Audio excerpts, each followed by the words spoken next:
thanks so much for having me and for reading my book, by the way. The people here. Um, Hello. I guess to get started, since we've got two of you here, could you both introduce yourselves basically, and let us know what you did on this book? Yeah, Emma first, I think. She's the star of the Yeah. show. Okay. I'm Emma. I'm in Spain. Is dark now, and I'm super tired. But so I hope you can understand my accent and all that stuff.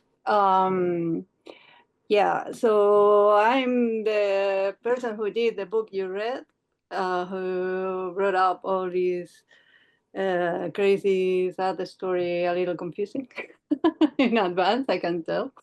But so I'm super happy that you guys had time to read it and that you are meeting me here today. And to have the chance to see my editor, my flamboyant editor, and friend, David Brothers. So, yeah, I don't know what else.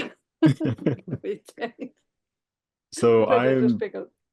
I'm David. I edited Anzuelo with Emma, which was basically just helping her tell the story that she wanted to tell. Like she always had like a very strong vision, so it's less about like bringing stuff to the table and more about like giving her all the feedback she needs to make it exactly what she wants.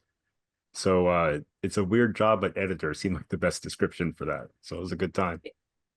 It was a bit like therapy, to be honest. Yeah, we talked like every day for 3 or 4 years. Yeah. Wait, so how long did it take for this book to come together? Oh Well, man. yeah, it was so long. I remember like I told David about it like a very long time ago because I had this stuff in my head right when I was still working on Mirror.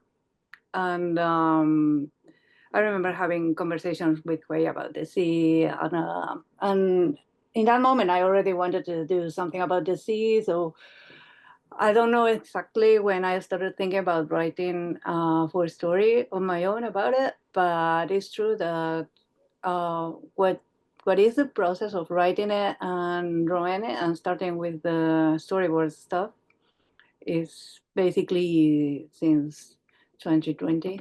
So it was very long. I finished last summer, so before summer. I must have finished like in June 2024. I think it was then when I sent the files to Image. So yeah, the only thing I could think of was like, now I can die now. Now everything's for complete. for a moment, it was so crazy. All the stuff that happened in the middle, and I didn't expect it to become something that really my life basically. So And you yeah. were learning to watercolor over the course of the book, right? Yeah, I mean, I did watercolors in Mirror, basically because I thought they would, well, I liked them because I love Yoshi Takamano and, all this stuff. Like Hmm. I played with watercolors for a long time, but I never learned the technique or anything like that. So it was just a thing. But it's true that with Anzuelo, I took it more seriously in terms of like thinking what a good paper would be for me, or taking a couple of tutorials. In fact, I was looking like for places here at home, like to go to class or something, but it was impossible. It was like, yeah, but and like to just draw like I don't know an apple and watercolors, that stuff, basics. I can't hear you, Jake. Can't. Uh, uh, I Oh don't. yeah, I think your mic, I can't hear Jake either. Oh, Yeah. Hmm. can, wait, can you hear me? Yeah, now yes. Okay, maybe it just cut out for a minute. Anyway, Pretty Deadly wasn't in watercolor, but I feel like it still feels like a very natural like, kind of extension of your art style to do the watercolor. Yeah. Yeah. Um, Well, the thing of working with the Pretty Deadly is like the line can be more accurate, but still like my style is like rather loose. Black and white is easier to correct. I don't work digitally. If I worked digitally, I would never end because I would be like correcting all the time. So I kind of like the looseness of the stuff, and I wanted to be like more self-indulgent with my own style to bring like a more freshness to things. So a part of why I wanted to go with watercolors was like trying to let my style go a little looser and try to experiment more in that sense, like to find something like maybe a little more personal, less classic. Like it's very classic anyway, but it's like a different, it's a different part of my own art. But in the end, it took for ages, you know, like because I would make like a lot of like I would read so many pages doing that stuff. Um, I used to do like these Inktovers about Bloodborne and Sekiro, in which I was attempting to working with water, also very natural. And since then, I call the bad pages like living failures, like in the game. You know, it's so pathetic.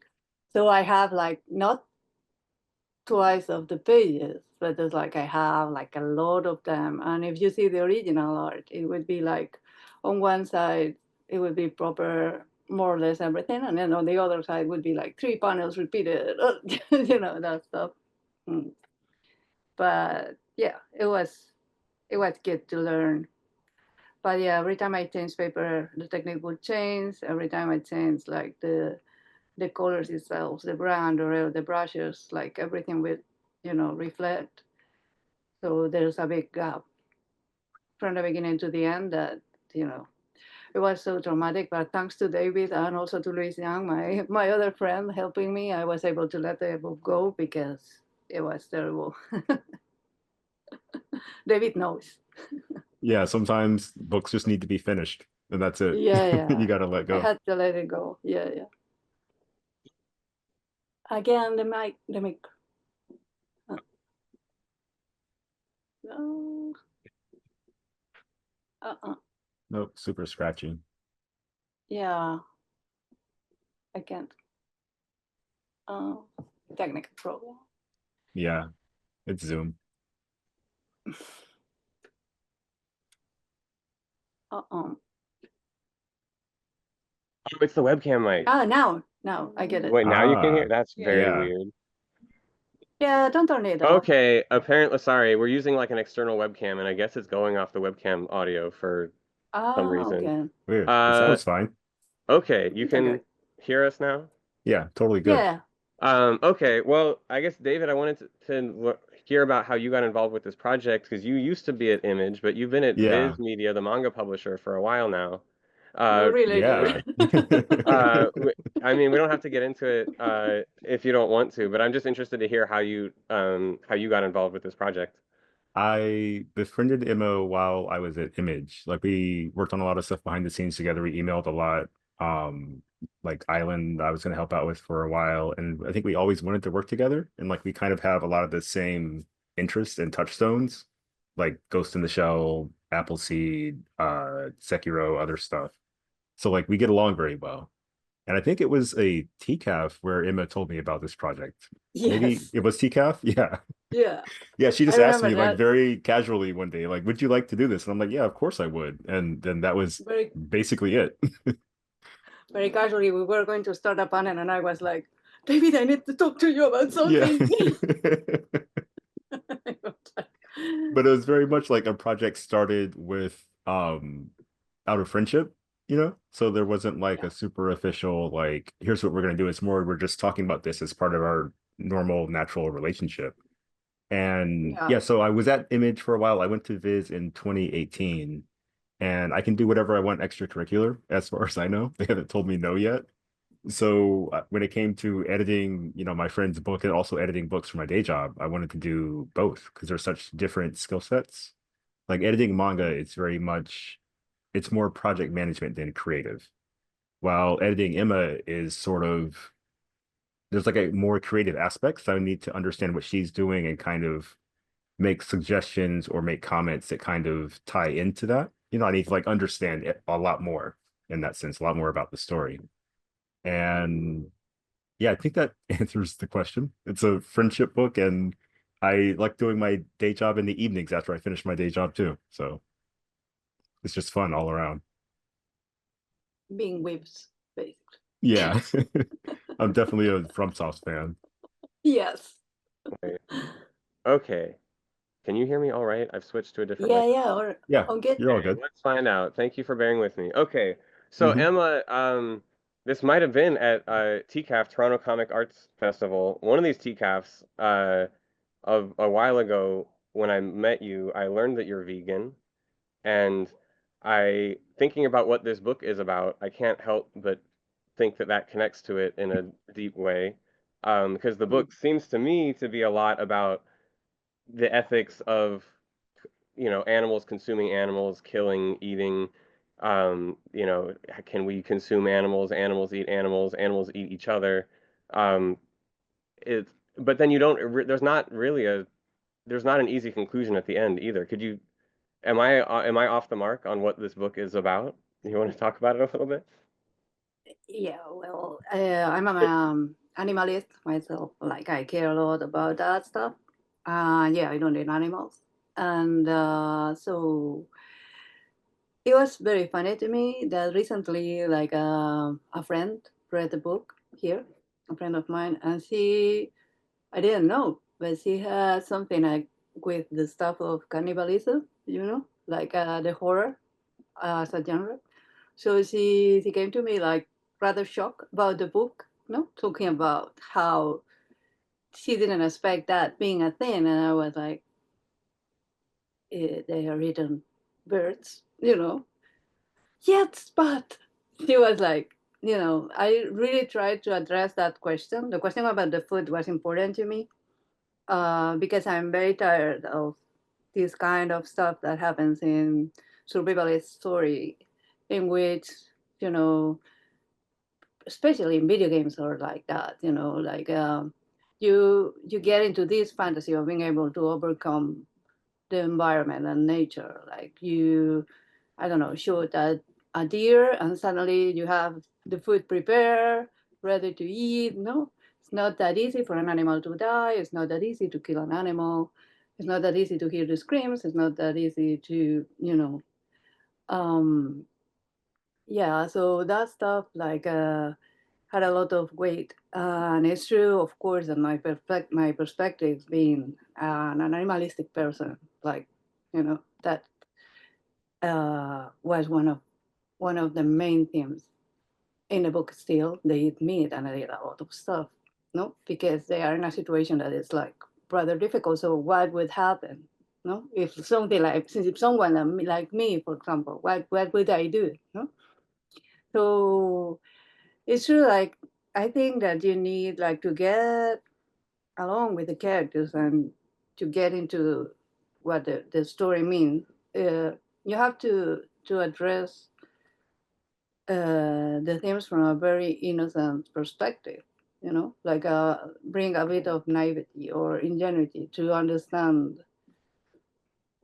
that what is bad or what is good, from almost like a children point of view, because that's one of the reasons why I was using like small kids at the beginning. So yeah, that was basically the main premise, no?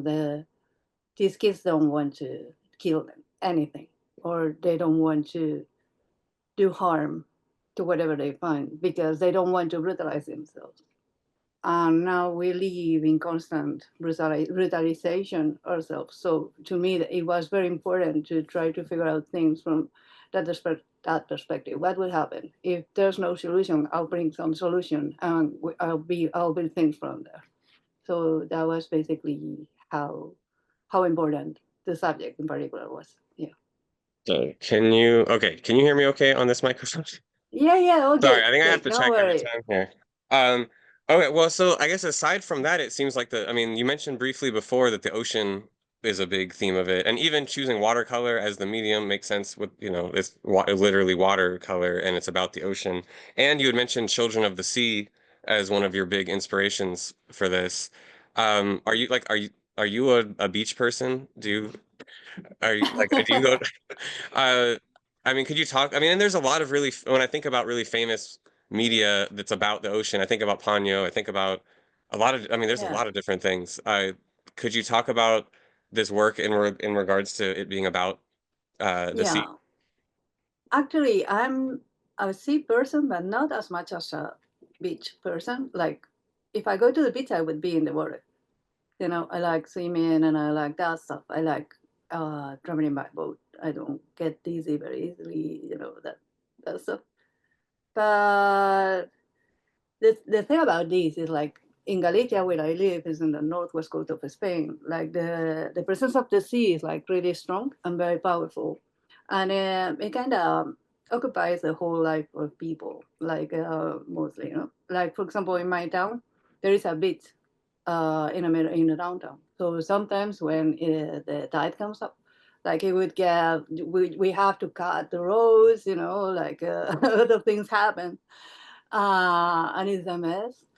But I say that that is like so plain, like a very plain way to speak about it, because the real thing is that here in Spain, like a lot of people like depend on the sea for a living, like mostly fishermen.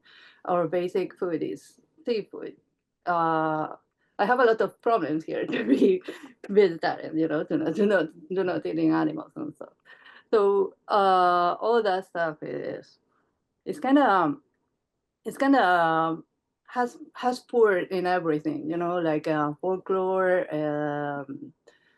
like stories, ghost stories, or you know, the witches, for example, are very important here, but mostly they are witches from the sea. They take care of the people who are drowned and all that stuff. So it's a very deep part of our culture, and that make us that stuff makes us like stare at the sea, like mesmerized of how beautiful it is, but at the same time, like wondering, what would you do now? No, would I be safe? Like, Yeah. hmm, Well, I mean, there's a line in there somewhere where you talk about how people describe the ocean as blue because they don't want to think about how black it gets, uh, yeah, which exactly. It's I like really love. it's as Um, if like there's that difference. No, what I like is what is beneath, and there's um there's this stuff like we stare at the ocean as if like the surface of a mirror. But suddenly, you know, it happens now with, for example, the orcas here, that the ones that interact, the gladys that were like super famous. No? What happens when something crosses to the other side of the mirror, no? And you don't expect it? You just stare at the beauty, but there are things happening below that you don't understand. So that stuff or that kind of mystery, also like how strong it gets, how can destroy things without noticing. One of the books I mentioned at the end of the book, I have like a some kind of not recommendations, but things that were like important to me. And one of them is a Galician writer called Álvaro Cunqueiro. So the criers come from one of his stories.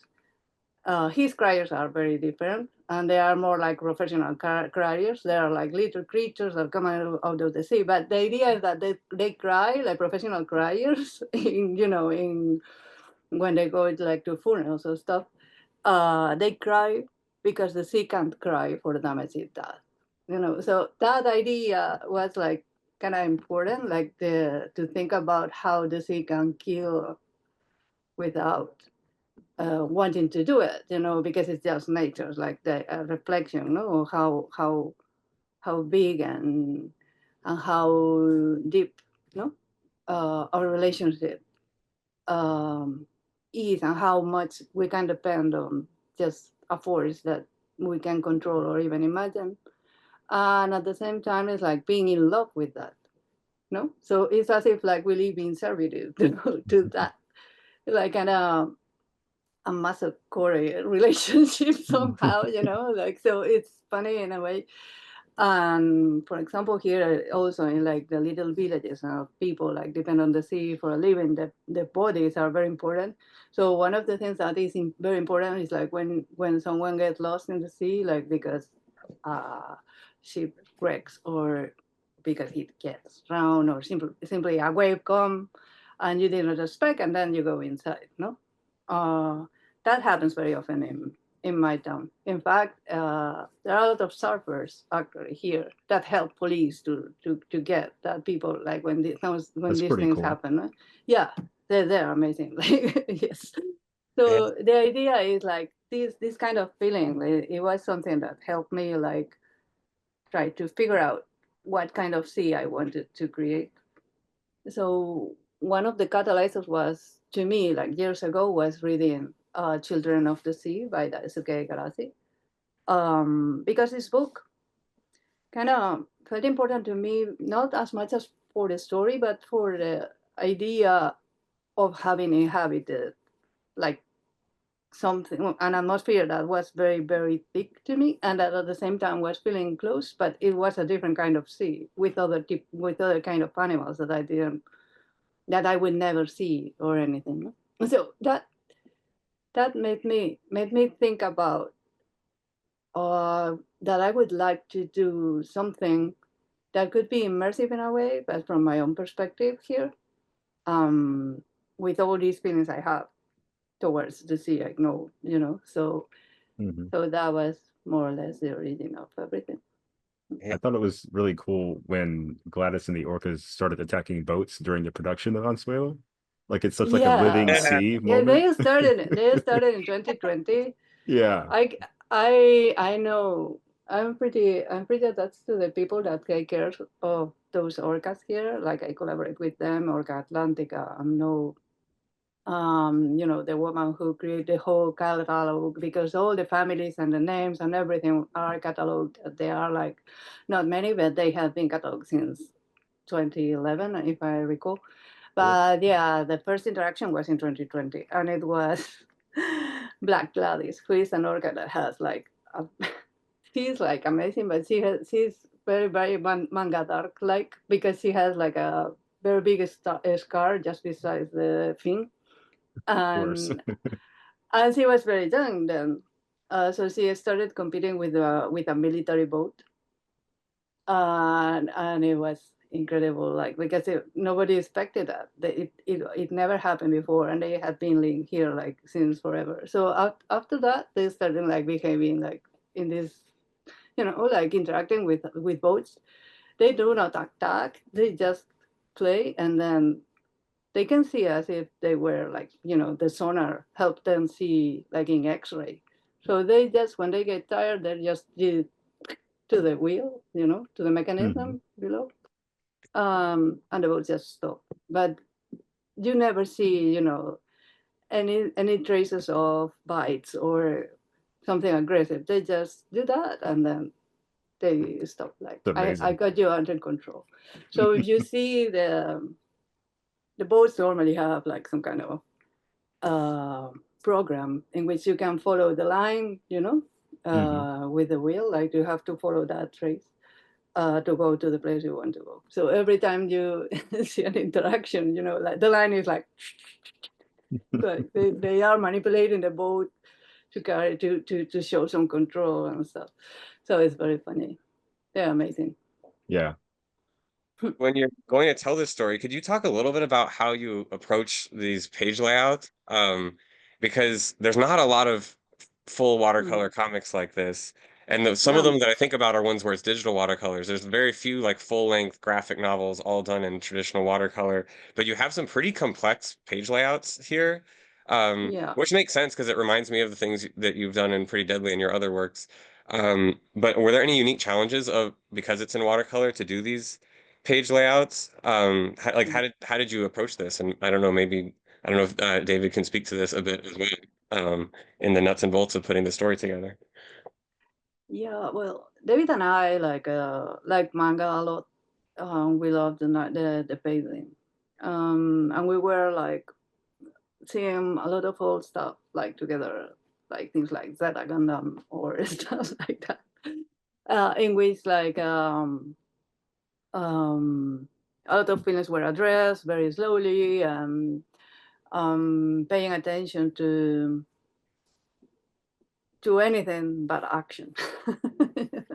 So the things were like that I wanted to do something very slow paced, and at the same time, I wanted it to be clear, but at the same time I wanted it to be oniric. So being able to write and to draw, you have the advantage that you can allow yourself to do some stuff, like in my case here, like not having to explain the feelings, just show them. And I ended up like getting into this thing of drawing some of the thinking, because what was important to me, like having all this freedom, I wanted to look for some complicity with the reader, because I'm more attached to the narratives that are not like so over explained or so clear myself. So, I wanted to be able to apply, now we go to video games, like some kind of environmental storytelling to the story, that in which if you were like paying attention to some stuff here and there, you would be rewarded. So, for example, I don't know, on pages like when Nubero gets anxious or vanishes, no? Like that probably wouldn't be exactly like that in my head. It's not that I was drawing that literally, but I wanted people to imagine that in a sense, like through kind of drawings that could evoke more a feeling than an explanation of what was happening, no? Or I don't know. Look, then there are others that are more physical, like Isma or Lucio. They are like very physical. But in the case of Nubero, it was all about his feelings inside. No, him being very angsty and depressed. So all that I didn't want to say in a box, like he was feeling very angsty or I'm feeling very angsty. I wanted to transmit the feeling in a way that someone that was feeling kind of uh, in a to try to make the reader like feel relatable somehow through images that could maybe evoke something in his head related to moments like that. I don't know, like it's difficult to explain, but yeah, also like for example the scene with the horse in which Isma is like feeling very overwhelmed about things that you really don't know what happens there, but you can imagine like how she is feeling. I think um, that like the moment in which she touches the horse was very difficult for that to happen at the same time. No, so playing with that, with the body horror that was very physical, and at the same time with all these subtle feelings that I wanted people to try to imagine them instead of telling them exactly what was happening, to keep part of the mystery, but also to look for some complicity, trying to grab people into the story like that. Yeah. Well, like one of the things I love is that you don't even have panel borders. There's no black Yeah, lines around the panels. It's all just yeah. I mean, could you talk about how you came to doing that? Or even there's some of the inset panels Mhm. where there's no border on the inset panel and it kind of matches the panel that it's inside. There's really, I don't know. Could you talk about how you came to that conclusion? Because it seems like it would have been easy to be like, well, we'll at least put in the Yeah, boxes and then draw inside there, but you didn't do that. I was just saying yeah. that these are Well, really cool. Like right before we got on. yeah. Well, but the panel borders is like the outline didn't make sense, like with how ethereal was the book going to try to be. So the watercolor they are like so elusive because you will have like the water spreading all over the page and it's very difficult to control. In fact, they are like borders, they are gutters here, things that this is a thing that in Pretty Deadly in a lot of pages it doesn't happen, no? In which I can connect the narrative like through a whole illustration. But here I wanted to have gutters because I needed to bring actually some order to all these confusing stuff I was talking about, the things that wouldn't be like so easily to get at first.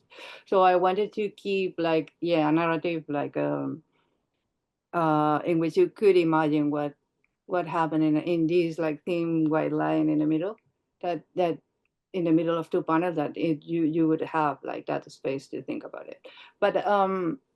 But it's true that being the watercolors and stuff, I wanted it to be like feeling super organic, very, very smooth and kind. Also because narratively, it would help like to connect with the characters better, because the characters are very kind.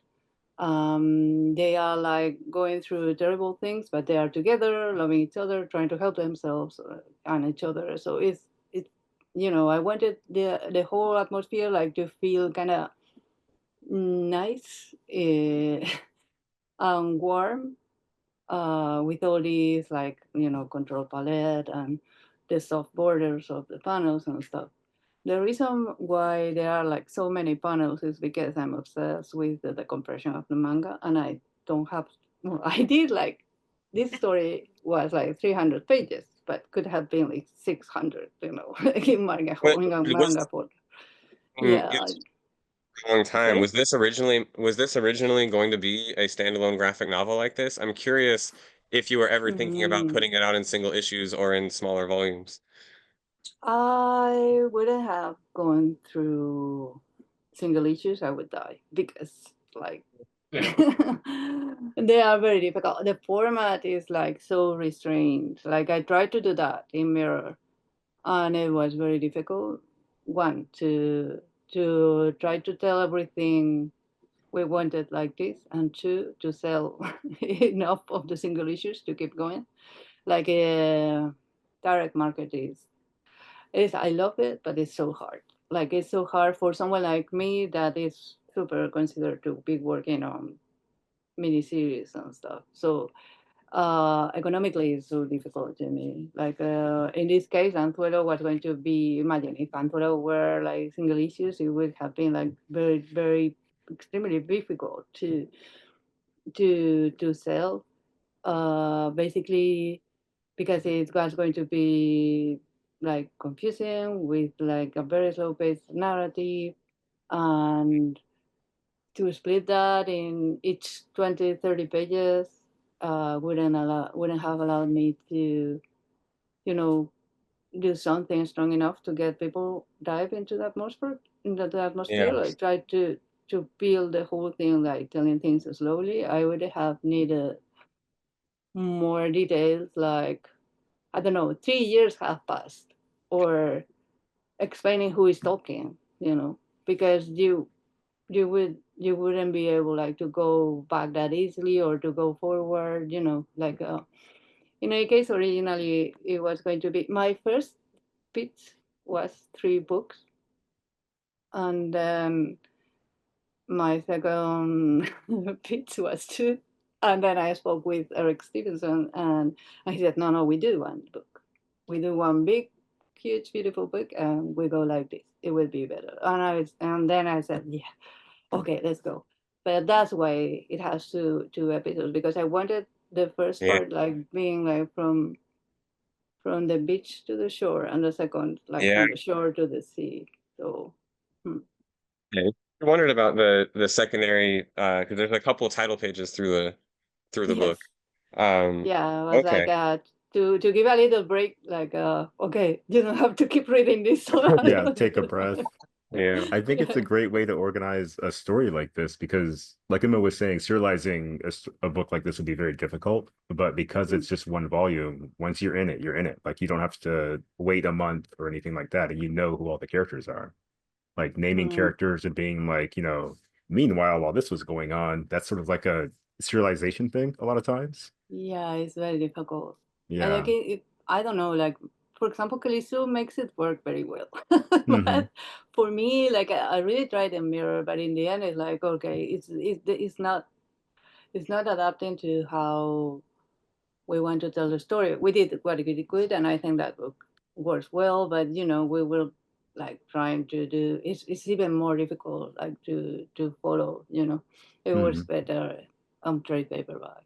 But yeah, for Anzuelo, I really wanted to start like almost like telling about seconds of time from panel to panel, no? Because the first arc is like the time flow is very linear, very slow, and you just follow the keys, whatever it happens. Mhm. And then the second would be like, okay, they made it to here, but now this happened, and now what? So I was interested in the consequences, but I didn't want to, to tell exactly how. Also, that happens because the struggle and the feelings I wanted to address, to me in general, as a writer, what I'm more interested in children and then after 40. We, Be- you said, be- I didn't hear you. Sorry. oh, well, I wanted to say in the back of the book, you also mentioned that you changed a lot as a person over the course of Oh this yeah. book being made, which makes sense Wow. for 3 or 4 years, and it was a pretty difficult 3 or 4 years in the world, in that time. Um, but do you think that's reflected in the story? And do you want to talk a little bit about how, like, where you are as an artist, I guess, in Yeah. 2024 versus when you first made this book? In fact, this is a thing that happened, like with David, that was very important to me, like to focus on the book from this way that I would be changing myself, because I originally thought of the story like as a sea horror, like classic, like very super classic stuff. Like yeah, I was reading Moby Dick. It's true that I was reading like pessimistic literature, Yeah. and essays and stuff, because I wanted to do something sophisticated and I wanted to think about the end of the world in a way that could be like humanist and that stuff. But uh, suddenly I found myself like writing a dystopia with the other dystopia, the other door, the other side of the door. Lockdown, having to go to the beach with my gym clothes up. I will go train to the beach. I would be like, I don't know, barefoot, touching the sand in the winter, like, oh, the kids are feeling this way, like that. And with all this horrifying stuff happening in the world, and all these horrifying readings I was going through, like from suicide essays to classic antinatalism stuff, like trying to build like an atmosphere in my brain. I was like in a very dark moment. And I remember like when I finished the pencils of the first part of the book, I sent them to David, like after sending him like an essay that was very important, that is called like The Last Messiah by Peter Wessel-Safer. And is that is I'm like, sorry, I'm like moving to all the places, but it's an essay basically that focuses on the relationship with man and nature. So that helped me like to focus the overall idea of the kind of relationship I wanted to build. But I sent the first part to David along with the essay and said, okay, I love this, and it I think I'm reacting against it. No, I'm reacting to too much towards this essay. Maybe is eating me up. So the story is like super dark and unbearable. So maybe you give it a Yeah. look and let me know what you think. And his answer was basically that he found it like super hopeful. And he told me it's literally you are reacting against the essay. And I was like, what? And then like so I started to think that I was like a person who was going for light instead of for darkness. That was like trying to find a way out for me and for the characters, like for in the middle of that cloud of suffering that was Yeah, everywhere. that makes perfect So sense. yeah, so he was like basically the one who helped me see that maybe I wasn't that nihilistic as I thought. that I was Mhm. like trying to do something. Um, that was a long trip for me, like through the book, and I think that I became more hopeful and humanist as a humanist in the whole process. Yeah, I think art that is such like a reaction to things that it almost has to be a reaction to the essay, even if like you feel those feelings, they're still how you want to feel in the back of your head, and it kind of bounces back and forth. I don't know. It was really interesting seeing the evolution over the course of the series, course of the book. yeah, I don't know. Like I think a part of I think if you think like people like Miyazaki, Hayao Miyazaki, for example, or Hideaki Anno, or these kind of people, like I, I'm not, of course, comparing myself at all with these gods, but what I mean is like they are like kind of no, they are like kind of inspiring me. Also, I want to become old and be like a otaku, like crazily, and being like super hardcore about my feelings toward the world and all that stuff. But what I mean is like I think you need to alienate yourself a little to create that kind of stories, like to bring like hope to other people somehow. Like you have to go through a lot of torture of yourself, like to try to find something to tell against that. And so I think that is part of my process when I get so deep in my own brain, when I write and draw myself everything. Like, and this book was like 4 years of that. So Yeah. Well, I this is a question for both of you. So you both kind of came together over a shared love of manga, and you talked about as far as the page layouts that a lot of it is inspired by manga storytelling, especially because manga will do a lot more like hitting emotional beats with the panels rather than just moving the story forward. But also you talked about how the direct market is very difficult in American comics. And I think in American comics in general, we're seeing this big shift where Barnes and Noble, all the big bookstores here, their manga are 4 times bigger than the American comic sections. And most like American kids or Western kids coming up today doing comics, I would say most of them grew up on manga more than they came up reading Western comics. They draw Um, Bleach. Yeah. yeah, I'm interested to hear what you both think of what this means for Western comics in general, and as we move into the future, and even all the stuff going on with Diamond filing for bankruptcy, and like maybe comic book stores are not going to exist as they used to, but clearly more people are reading comics than ever before. Hmm. Yeah, I started to throw a big question back there. I think that there's comics, the art form, and comics, the industry. Yeah, And the comics industry doesn't even include all of comics. Like when we say comics industry, we think Marvel, DC, sometimes Scholastic, on a good day. But there's so many companies that are making books and kind of building the comics fans of the future. And for a long time, it was superheroes. Like that was our bag. Like Batman the Animated Series was a great vanguard, X-Men in the 90s as well. But now maybe it's Dogman that's the future of comics. That's what's making the comics fans.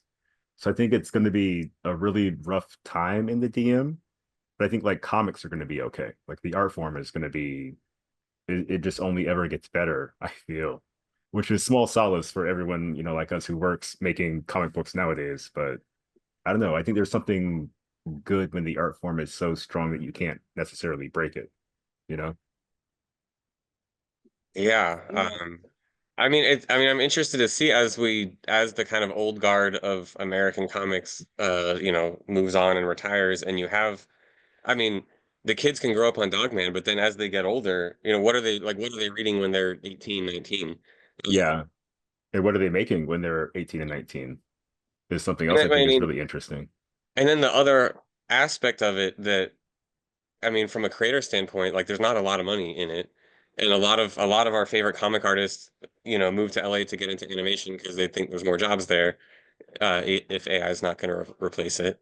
Um, uh, and I guess when I think about comparing to manga, the manga industry seems a lot more entrenched a bit and a lot healthier in a lot of ways. I mean, I think they have like a 40-year head start. Is the like the comics code like gutted adult comics basically. Like you couldn't show things above a certain level. While in Japan, they made it very easy to get comics for all audiences. There were girls' comics in the 60s you could buy, in magazine form that influenced women who were making comics in the 70s, the Year 24 group, who were into all kinds of comics and, Moto Hagio and those types. So I think a head start is the best word for it. Like comics are a part of Japanese culture in a way that they aren't necessarily in ours, even though they are entrenched. So it's kind of tough to learn directly from manga, like to take a specific technique or sales technique in that sense, or marketing technique, because it's such a different world. But like storytelling wise, I think we're learning a whole lot from manga, which is always interesting. Image work has a lot of, Japanese influence. And it's like from Spain to America to Japan and like back again. Like things are always changing over the years. Yeah. Yeah. Uh, I have like rather strong opinions about this stuff. Like on one hand, the reason why manga bars like this was like that the manga has become the popular comics for people. Like nobody goes to the kiosk to buy superheroes anymore, but suddenly you have like the cheap comic like that has a lot of pages and you can talk with all your friends and then you can see the anime, you know. Yeah. So it's like quite a strong machine, overall. The manga industry in Japan, like get through. I mean, comics are precarious everywhere. Like in Spain, it's very difficult like to live from comics only in Spain. I'm able to live from comics because I work in America and I live in Spain. But in America, it's very difficult to live only for comics. You know? So in Japan, it's even worse because you have like deadlines that are also very tight, and you have to pay to assistants yourself to make it, and then you get proper money the when the book is published, not when you are in the magazine. So it's like super hard. Everybody in all the parts of the world, almost everybody who are in this business and the medium, working in the medium, is like need to do like other stuff, like Yeah. working animation, doing illustrations, collaborations here and there, like for big companies or whatever. The thing is like also we normally separate manga a lot when manga are like so diverse. Yeah. It's inevitably more diverse than American comics right now from Yeah. a popular point of view. If you go for American popular comics, are going to be like superheroes or people who has grown from superheroes and addresses the stories like from similar conflicts. I mean, Yeah. I'm talking American comics. In France as well, they are like so attached to historical stuff or to things like they like the way, like the BD, no? The BD comics, bande dessinée. So that kind of stuff, like, it's also everywhere. Like, for example, in Spain, there are a lot of people working in the States, and I can say that none of us like look alike because it's as if like the thing in Spain is like that we it's true that we had comics on our own, like Spanish comics, very popular in the 70s, 80s, 60s. But the people of my generation and the generation before me, like, or if you think about Marcos Martin or Javi Rodriguez or Javi Pulido or David Taja, like we all grew up like with a lot of different stuff, with superheroes, with Donald Duck, with Tintin, with Asterix and Obelix, and then manga. To me, manga was like so strong because I read Akira when I was 15 years old. And I was like reading superheroes and mutants, and I was like so fond of think of it back then, that stuff. Like I was reading New Mutants and all that stuff. So it's when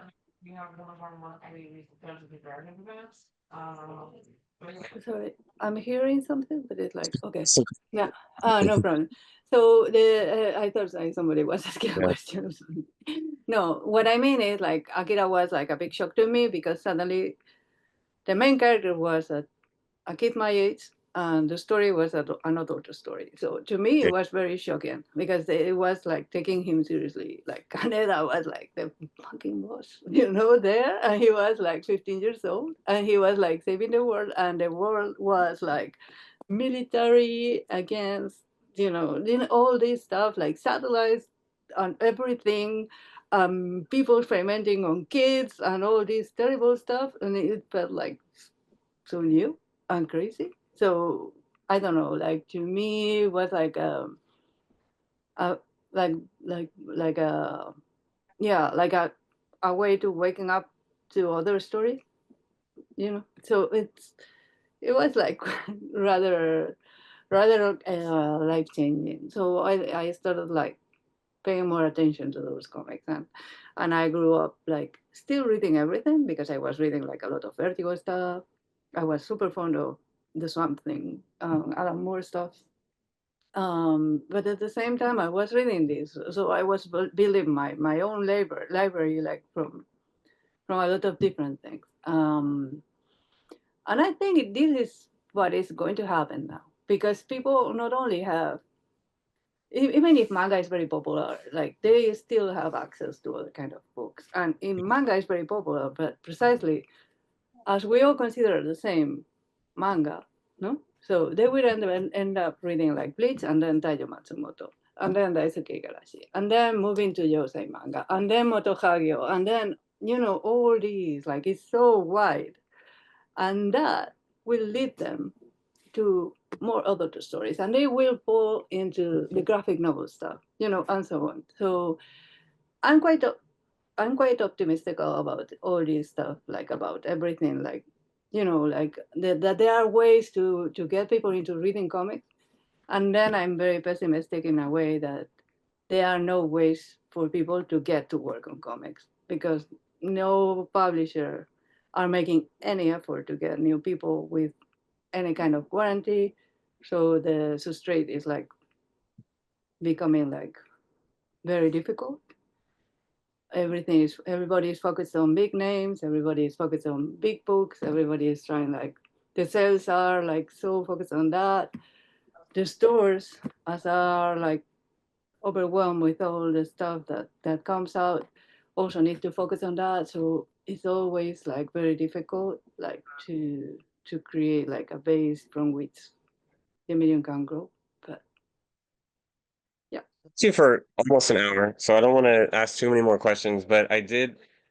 Metroid is my favorite video game series. I know. And I wanted to ask, because you listed Metroid 2 in your influences here, and I Yes. want to know how you picked Metroid 2 specifically out of all the Metroid games to list here, and what's the Because impact of Metroid 2 on Anzuelo? yeah, well, because of the atmosphere, of course. It's like to me, it was like it was to me it was a horror story. Like it's true that the Metroid I played the most was the Super Metroid because I played it on the Super Nintendo, and then I played Metroid 2 like a little later. But to me, the blend between the darkness of how Samus would be go there like to annihilate everything. No, all these terrible stuff of her like having to go to eradicate a full race of aliens there, like because they couldn't coexist in the galaxy, whatever. And then the ending. I know, no, I don't know, can I spoil it? Well, it's very old, but it's like the ending with the baby, it was like the blend of that was like a huge impact, and the change of music and everything. To me, one is so beautiful because the black and white is crazy. And in fact, I replayed it recently, like a couple of years ago, because of Anzuelo and because I got an analog and was an analog pocket, and it was one of the games that I replayed. Um, and yeah, I don't know, like to me, even if I love the Super Metroid and everything. Super Metroid is but a consequence of the ending of this game, of how thick the atmosphere came to be, and how terrible the music and was so overwhelming. Everything was so overwhelming. We didn't have a map and everything. In fact, this time I came back to it and I cheated. I checked like where to go or something if I was like so overwhelmed. But it was like a very, very, very a great experience to me, like to play that one. While I was doing Anzuelo and thinking about how to bring the more atmosphere to what I was doing and stuff. So yeah. You did a lot of. Did you? Sorry. I was gonna say you did a lot of Instagram drawings of Metroid around that time, right? Oh yeah. I Yeah. was drawing nonstop. In fact, I was drawing in black and white, like the one of the Game Boy, because that one is so perfect, like the black background and everything. I don't know, like to me it works incredibly well. It's so Awesome. beautiful. Yes. Yes, because that was by a Spanish developer, I think. Sorry. Did you play the Metroid 2 remake on the 3DS? Yeah, but that one I don't like it. I mean, it was okay, but it felt more like a theme park than Metroid 2. It was more that suddenly you will see like bosses there, like what the hell? Why the hell is this guy here? It doesn't make sense. Suddenly it was more like a theme park, like well, let's celebrate Metroid. I have fun with that, and it was okay. Like it was Mercury's theme. But yeah, well, Mercury's Team is the last one. I like Metroid Dread a lot. Yeah, I like it too. Okay. Maybe I was touching like some delicate stuff here. That for me, like I'm a big fan, and they are the same developers. So it was worth to have that one that I didn't like to get Dread, and hopefully we get 6 at some point. I don't know. So coming out sometime Yeah. soon. Okay, did anyone else here have any more questions I want to ask before we finish up here? I'm not in a hurry. It depends on you, although. Yeah. Well, speak up. Yeah. You can come up here. Hello. Hey, Emma. Hi. Hey, Dan. Hey. Hello. How are you? Good. Nice to see you. The question I had is sort of, and we talked a little bit about this. Oh, you cut out a little bit. Yeah, sorry. Yeah. Should be. I see the green. Yeah. Okay. The green. Oh, it stopped again. What's going on here? Okay, now it's back again. No, yes. I'm trying to figure out where the mic is on this laptop. Okay, so I will keep an eye on the little green thing to make sure. But we were talking about beforehand a little bit the presence of the Coral Kid, and I just wanted to hear a little bit more about your perspective. I mean, not explain things, but rather I did appreciate it seemed like, when we're kind of first introduced to the character, there's a couple different, even among the other characters in the story are interpreting their kind of like will or intent in a few different ways, right? That I think Lucio sees them kind of like leaving the group as trying to get rid of their suffering, or maybe even in a suicidal way, removing themselves from the other people, but they clearly kind of connect to everyone else near the ending, and are, I think, probably adjacent to a lot of the themes in the story regarding like sustainability and our relationship with animals. Obviously, coral is like a foundation for the entire ocean ecosystem. So I was just curious, like, was that was the Coral Kid's role like, was that something you had figured out early on, or like, just curious? In fact, it came more natural than all that to me. I mean, it makes a lot of sense and sounds like super cool now, but to me, coral was like I wanted something that could grow and eat the body, so it came like as an element because it also was beautiful and very basic, like something crawling in your skin that was alive and stuff, like some kind of parasitism. In the end, it was just them like transforming into that.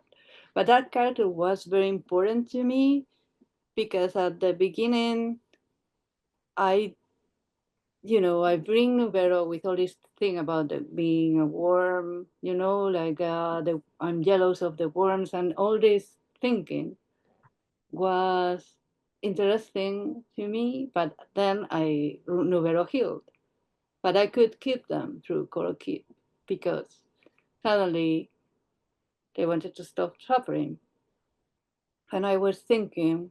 Well, this is like super dark overall, but it's like what I was thinking is like something you just it's not that easy to just turn things off, something they keep you alive, um, and then things get even worse than before.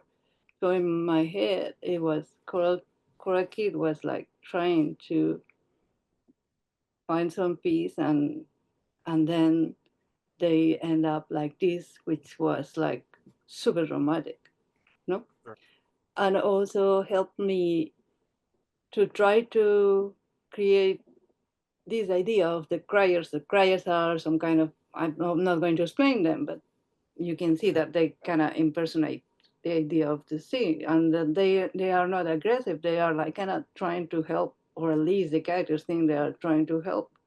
So it was like looking for a way in which like they wouldn't miss what they had lost, or they wouldn't feel anxious because they wouldn't think about the future. No, bring into the whole conversation of the worms. But in this case, it failed. So that situation allowed me to create someone that was like totally different from the rest, with an even worse transformation. And it was so important to me. I got blocked towards the end. In fact, if you see you see the book, like it has a very long epilogue, no? But it's as if like I write and draw the layouts at the same time. Like my way of writing is like just do the layouts and think about the dialogues and let people interact, and like I was like trying to accompany the characters continuously to try to role playing them and try to figure out things. So I was role playing the Koraki and also Idma and also Nerea, the dolphin. So all these characters were like super sad, like they didn't have any hope, and I didn't want that because I was looking for light myself. So I wanted to, I was, I really wanted to believe that everybody could have a way out, no matter how, because that was the meaning of the book. Like this is all about extinction, but we can still have one another, no? So this is the idea. So to me, it was very important to choose Coral Kid for the narrative voice in the second arc entirely, to try to reflect the relationship with Lucio, how their decision of fishing him was going to help her, to help them stay, become a person.